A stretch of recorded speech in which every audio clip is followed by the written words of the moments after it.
E, assim, nesse objetivo dele, quando você fala assim, até onde vai isso, né? Tipo, até onde ele pretende chegar ali dentro da Ucrânia, né? Expandir. Ele deixou isso claro ou é, assim, algo subentendido?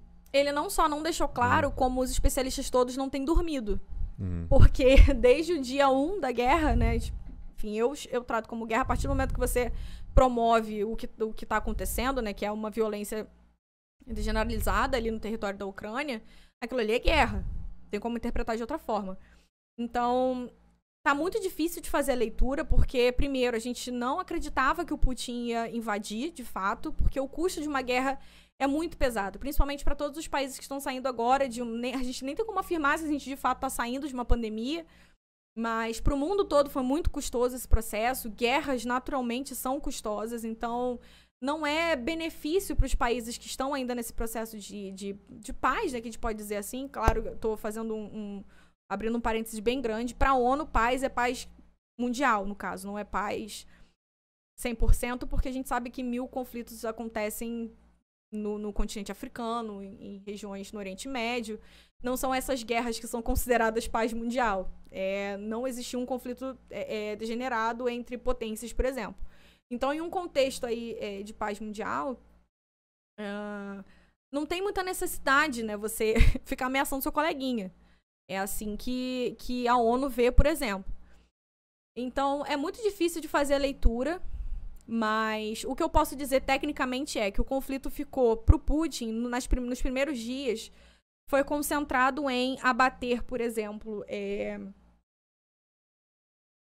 conglomerados militares, para que você tente diminuir o máximo possível a capacidade do seu inimigo, né, do seu oponente de guerra, de te contrabalançar ali, de te contra-atacar. Então foram explosões, por exemplo, estratégicas em bases militares, em aeroportos, para evitar que as aeronaves saíssem, né, para bombardear a Rússia, por exemplo, para bombardear outras áreas. Então foram explosões localizadas. Só que a gente tem visto agora, por esses últimos dias, que as explosões e os ataques têm sido um pouco mais expandidos para áreas onde existem mais civis do que conglomerados militares da Ucrânia. Então a gente já está aí com milhares de mortos. A gente já tem uma crise instaurada por conta da tentativa dos ucranianos de fugirem do território. A gente já tem mais de 600 mil refugiados indo para a Europa, né, saindo da Ucrânia, indo para outros países da Europa. E isso já instalou o caos ali na região, né?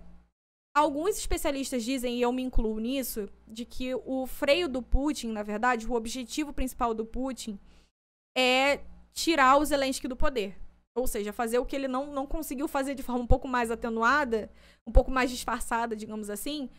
E o objetivo dele é tirar o Zelensky e colocar um presidente pró-Rússia. E aí ele quer colocar justamente o Viktor Yanukovych, que é a grande figura ali próxima do Putin, né, pró-Rússia. Então, o que ele quer fazer? Ele quer tirar o Zelensky, e aí eu vou deixar a interpretação por vocês, de que forma ele vai tirar o Zelensky, se vivo ou morto, para instalar esse governo pró-Rússia, e a partir daí o governo se vira. Então, pelas declarações do Zelensky, ele não pretende arregar nem desistir. Ele recebeu, inclusive, um convite dos Estados Unidos, né, para que ele saísse da Ucrânia. A frase que ele mandou foi foda. E aí o cara sai como um herói de guerra, né? Porque se essa crise toda acabar e ele sair vivo, ele é um herói de guerra. Vai ter foto dele em tudo quanto é lado na Ucrânia, vai ter estátua, porque o cara vira pro Biden, o presidente dos Estados Unidos, e fala: irmão, eu não quero uma carona. Eu quero arma, né? Eu quero arma pra lutar contra a Rússia. Então, assim, a população batendo de pé, assim, batendo palma, né? E o que o governo do Zelensky tá fazendo, que a mídia não tem veiculado, é que ele tá propondo uma guerra injusta, né? Nenhuma guerra é justa, mas assim, ele tá mandando a população contra-atacar o exército russo. Gente, não tem nada a ver, o exército arma, né? russo. Sim. Ele tá mandando contra-atacar com um coquetel molotov. Gente que nunca pegou numa arma na vida tá sendo movimentado pelas forças neonazistas da região, né? Uma coisa importante de dizer é que existe no contexto da Ucrânia um grupo chamado Batalhão Azov, que é a maior célula nazista ucraniana atualmente. E esse batalhão tá, tipo, os membros, né, do batalhão Azov têm postado fotos, né, já circulam por aí fotos deles, de fato, no confronto, né? E aí esse batalhão, de fato, é financiado por um movimento transnacional, e existe treinamento, né? Essas pessoas já sabem pegar numa arma, já sabem lutar contra um oponente, né? E em algumas regiões é o motivo pelo qual forças russas têm encontrado resistência, né? É muito bonito botar na capa do Globo, né?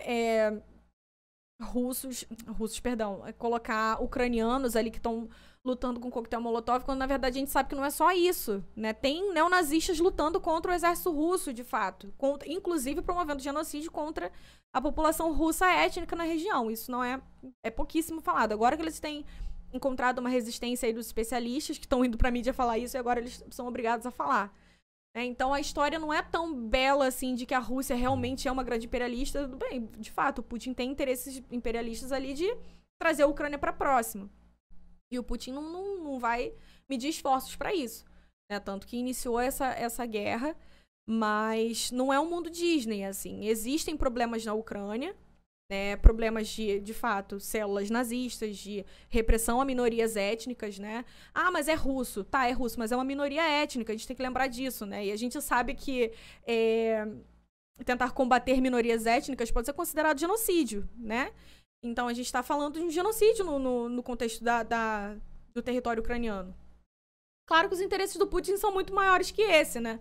Lógico que ele usou isso como pretexto para entrar na Ucrânia, mas existem 1000 objetivos dele, que é contrabalançar o poder dos Estados Unidos, né? É impor que a OTAN não vai mais passar daquele limite, né? Que não admite que a OTAN continue se expandindo para países próximos da Rússia, levando em consideração que o último país que ingressou na OTAN foi em 2017, quer dizer, foi ontem, né? A OTAN continua se expandindo até hoje.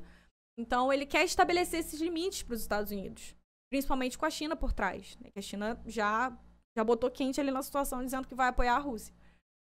Então, é uma situação muito complexa, que não existem lados bonzinhos nessa história. O Putin está, sim, colocando ali todo o seu interesse imperialista nessa região, no leste europeu, para ter novamente a influência nessas repúblicas a todo vapor ali, contrabalançar o poder dos Estados Unidos. E, em contrapartida, os Estados Unidos estão aí tentando, através da OTAN e dos aliados europeus, contrabalançar o que tem acontecido nessa tentativa do Putin de entrar na Ucrânia.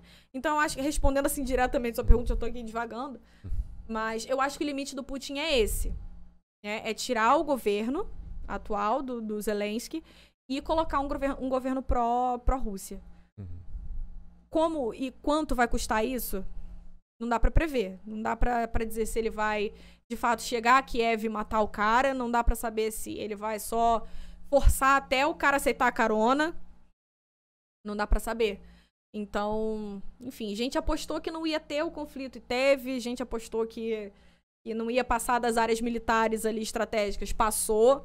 Então, não dá pra defender o Putin, mas também não dá pra passar a mão na cabeça do Zelensky, não.